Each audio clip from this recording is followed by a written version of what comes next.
Jumpa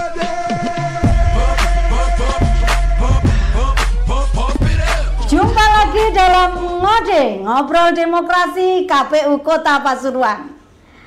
Pada episode kali ini kita akan ngobrol bersama Bapak Hasan Asuro sebagai Ketua Divisi Teknis KPU Kota Pasuruan. Sehat Bapak? Alhamdulillah, Monika. Alhamdulillah, puji Tuhan sehat semua. Pak Teten, ini kalau divisi teknis, Siap. berkaitan lagi tahapan sudah selesai, ngapain? Apa yang dilakukan Pak Teten? Monggo bisa diinfokan kepada teman pemilih. Baik, terima kasih penonton setia Ngode ya, Ngobrol Demokrasi KPU Kota Pasuruan. Ya. Baik, saat ini yang dilakukan oleh Ketua Divisi Teknis KPU Kota Pasuruan bahwa pasca pemilu tahun 2024, betul. Setelah melaksanakan pendaftaran, ya, verifikasi partai politik sebagai partai peserta politik. pemilu tahun 2024, sebagaimana diamatkan di Undang-Undang Pemilu dan di Peraturan KPU Nomor 4 tahun 2022 tentang pendaftaran dan verifikasi partai politik, bahwa partai politik itu datanya selalu dilaksanakan verifikasi secara melalui online melalui SIPOL. SIPOL itu Sistem Informasi Partai Politik. Jadi dilakukannya kalau pada saat pendaftaran pemilu itu dilakukan verifikasi administrasinya secara langsung. Nah, ini melakukan verifikasinya melalui SIPOL. Namanya verifikasi berkelanjutan. Oh, jadi kalau kemarin dulu itu Pak Nanang menjelaskan tentang pemutakhiran data pemilih, ini pemutakhiran partai politik. Betul. Nah, itu apa memang secara otomatis atau mungkin ada landasan hukumnya sehingga harus dilakukan, Pak? Ya, ini dilakukan setiap 6 bulan sekali. Jadi periode pertama 6 bulan di tahun pertama, periode kedua di 6 bulan di tahun yang periode kedua di tahun yang sama. Jadi dilakukan diatur di Peraturan KPU Nomor 4 tahun 2022.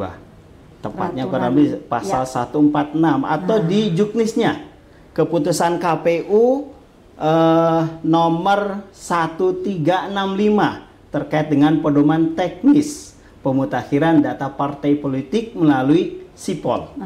Seperti itu, teman pemilih, Pak Hasan atau Pak Teten ini ada julukannya tersendiri, yaitu JDIH berjalan. Jadi beliau itu apal kalau sudah ngomong masalah regulasi pasal-pasalnya. Ini yang perlu kami contoh ini dari komisioner lain. Baik, apakah sudah ada yang melakukan pemutakhiran atau tetap seperti kemarin, Pak Teten? Di bulan Juni kemarin, berdasarkan surat 1076, KPU Provinsi dan KPU Kabupaten Kota diperintahkan untuk melakukan pemutakhiran data partai politik ya semester 1 ya di tahun ini.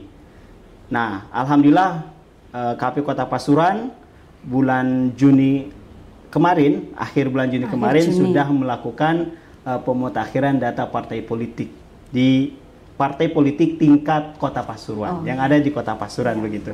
Berarti sudah ada impact-nya ya dari peraturan KPU tadi, ternyata ada perubahan dari partai politik sehingga dilakukan pemutakhiran. Gitu. Adakah lagi yang dilakukan? Nah, mungkin dari pemutakhiran yang dilakukan oleh KPU Kota Pasuruan kemarin, dari 18 partai politik peserta pemilu nasional kemarin di Kota Pasuruan itu ada 18, sama seperti Partai Nasional, dan yang melakukan pemutakhiran data partai politik yang terdaftar di SIPOL KPU itu ada 3 partai politik yang melakukan pemutakhiran. Nah, mungkin perlu diketahui apa saja sih yang dimutakhirkan, itu yang penting. Nah, kalau kita kenal awal pendaftaran itu kan pemutakhiran verifikasi administrasi, verifikasi faktual itu meliputi kepengurusan, keanggotaan. Nah, itu yang selalu dimutakhirkan. Nah, kemarin itu di Sipol KPU Kota Pasuruan ada 3 partai politik, kesemuanya itu pemutakhirannya ada perubahan pengurus. Oh, begitu. Ya, gitu. Baik. Baik, teman pemilih, demikian tadi apa yang disampaikan oleh Divisi Teknis di KPU Kota Pasuruan. Untuk teman pemilih, boleh dong memberi masukan kepada kami, minta kami membahas apa dalam ngode-ngode berikutnya. Sehingga dari request teman pemilih, kami akan menyiapkan untuk membahas tema tersebut. Demikian tadi ngode, ngobrol demokrasi KPU Kota Pasuruan. Terima kasih.